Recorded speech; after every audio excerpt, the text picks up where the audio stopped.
Hello friends, welcome to our channel royal classes. Friends, आप सबका अपने ही चैनल रॉयल क्लासेस में स्वागत है। दोस्तों, क्लास 9th के लिए प्रश्नावली 1.1 का हल लेकर के आया हूं मैं आज आप सभी के लिए, और ये इस सीरीज़ का पार्ट 3 है। आई होप आपने शुरू के 2 पार्ट्स आपने देख लिए होंगे।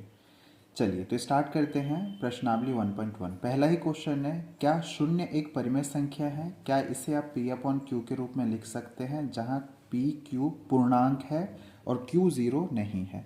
तो माय डियर स्टूडेंट, आप सभी जानते हैं, मैं इंट्रोडक्शन वीडियोस में ही आपको बता चुका हूँ, जो शून्य है वो क्या है?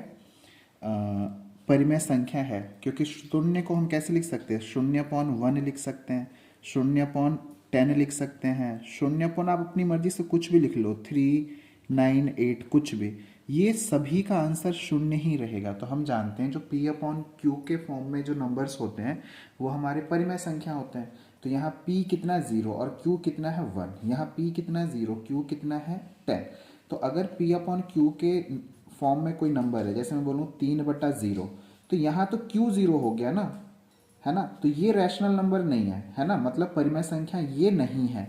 लेकिन याद रखना 0/1 परिमेय संख्या है, क्योंकि यहाँ q 1 है, q 0 नहीं है। हाँ, p 0 हो सकता है, उसमें कोई प्रॉब्लम की बात नहीं है। तो माय डियर स्टूडेंट, ये पहला क्वेश्चन था। आई होप आपको ये समझ में आ गया होगा। नेक्स्ट सेकंड क्वेश्चन स्टार्ट करते हैं इस प्रश्नावली का। सेकंड क्वेश्चन में लिखा हुआ है 3 और 4 के बीच में 6 परिमेय संख्या ज्ञात कीजिए। आप एनसीईआरटी बुक लेकर के बैठ जाएं। 3 और 4 के बीच में 6, तो मैंने आपको सिखाया था पहले हमें 3 लिखना होता है, फिर क्या हमें लिखना होता है? 4 लिखना होता है। इसके नीचे कुछ भी नहीं है, तो आप अपनी मर्जी से 1 लगा लीजिए। और कितने लिखने हैं? 6।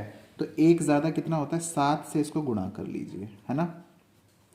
तो 7 से जब हम इसको गुणा करेंगे तो 7 दिया 21, 7 एकम 7, और ये 7 चौके 28 और 7 एकम 7। आप देख पा रहे होंगे जो 21 और 28 है, इसके बीच में बहुत सारे नंबर्स हैं, है ना? इसमें से कोई भी आप नंबर्स लिख लीजिए और सबके नीचे 7 लगा दीजिए, है ना?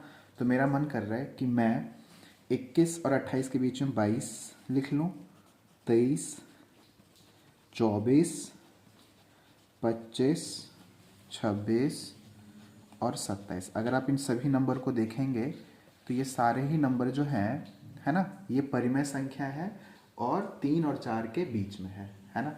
तो देखिए आप, ये 21 और 28 के बीच में सारे नंबर्स मैंने लिख दिए हैं, और ये हमारा दूसरे क्वेश्चन का आंसर आ चुका है। माय डियर स्टूडेंट्स, अब हम तीसरे क्वेश्चन की तरफ बढ़ते हैं। और तीसरा क्वेश्चन जो है वो कह रहा है कि 3/5 और 4/5 के बीच में 5 परिमेय संख्या लिखिए, है ना? क्वेश्चन नंबर तीसरा, 3/5 और क्या है? 4/5। तो 4/5 दोनों के नीचे क्या है? 5 5 सेम है ना? तो अब कितने लिखने हैं? 5 लिखने हैं। तो 6 से गुणा कर लीजिए। तो 6 से इसको जब हम गुणा करेंगे तो ये आ जाएगा 18/30, और ये आ जाएगा 24/30। अब 18 और 24 के बीच में कौन कौन से नंबर आते हैं? तो आप बोलेंगे 19, 20, 21, 22, 23। ये सारे नंबर हैं, और ध्यान से देख लीजिए, ये सारे ही परिमेय संख्या है। और ये किसके बीच में है? 3/5 और 4/5 के बीच में। माय डियर स्टूडेंट, अब इस एक्सरसाइज का लास्ट क्वेश्चन करते हैं, फोर्थ, जिसमें लिखा हुआ है नीचे दिए गए कथन सत्य है या असत्य, कारण के साथ अपना उत्तर दीजिए। तो अब पहला क्वेश्चन, इसमें लिखा हुआ है प्रत्येक प्राकृतिक संख्या एक पूर्ण संख्या होती है। प्रत्येक प्राकृत संख्या एक पूर्ण संख्या होती है। तो आपको मैंने बता रखा है, जो प्राकृतिक संख्याएं होती है, प्राकृत संख्याएं जो होती है वो 1, 2, 3, 4 ये सारे, और जो पूर्ण संख्या होती है वो कौन सी होती हैं? तो आपको पता है 0, 1, 2, 3 ये सारी पूर्ण होती है। तो जितनी भी प्राकृत है वो पूर्ण में है ना? तो सभी प्राकृतिक को आप पूर्ण कह सकते हैं। तो क्वेश्चन कह रहा है प्रत्येक प्राकृतिक संख्या एक पूर्ण संख्या होती है। तो उत्तर आएगा इसका, ये क्या है? सत्य है। ये पहला क्या है? सत्य है। इसका कारण क्या है? तो आप लिख देंगे कारण इसका ये है, अपने शब्दों में लिख लीजिए, क्योंकि सभी प्राकृतिक संख्याएं पूर्ण संख्या में आती हैं। सभी प्राकृतिक संख्या देखिए पूर्ण संख्या में है, तो इसलिए ये जो है वो सत्य है। इसका सेकंड में लिखा हुआ है, सेकंड में लिखा हुआ है कि प्रत्येक पूर्णांक एक पूर्ण संख्या होती है। नहीं, ये असत्य है। ये असत्य क्यों है वो भी समझ लेते हैं। आप जानते हैं जो पूर्णांक होता है ये -1, -2, -3 ये सारे होते हैं। इसके बाद इधर 0 भी होता है, 1 2 3 ये सारे भी पूर्णांक है ना। और पूर्ण संख्या क्या होती है, तो जो पूर्ण संख्या मैंने आपको बताया था वो है 0 1 2 3, है ना। तो सभी पूर्ण संख्या तो पूर्णांक है, क्यों है, क्योंकि आप देखिए जो पूर्ण संख्या है वो पूर्णांक में भी है। तो सभी पूर्ण संख्याएं तो पूर्णांक है, लेकिन सभी पूर्णांक जो है ना वो पूर्ण संख्या नहीं है। अब देखो पूर्णांक -1 है ना, लेकिन क्या ये पूर्ण संख्या है, तो आंसर है नहीं। तो इस वजह से ये क्या है, असत्य है। चलिए लास्ट, प्रत्येक परिमेय संख्या एक पूर्ण संख्या है। नहीं नहीं नहीं, ये भी पॉसिबल नहीं है।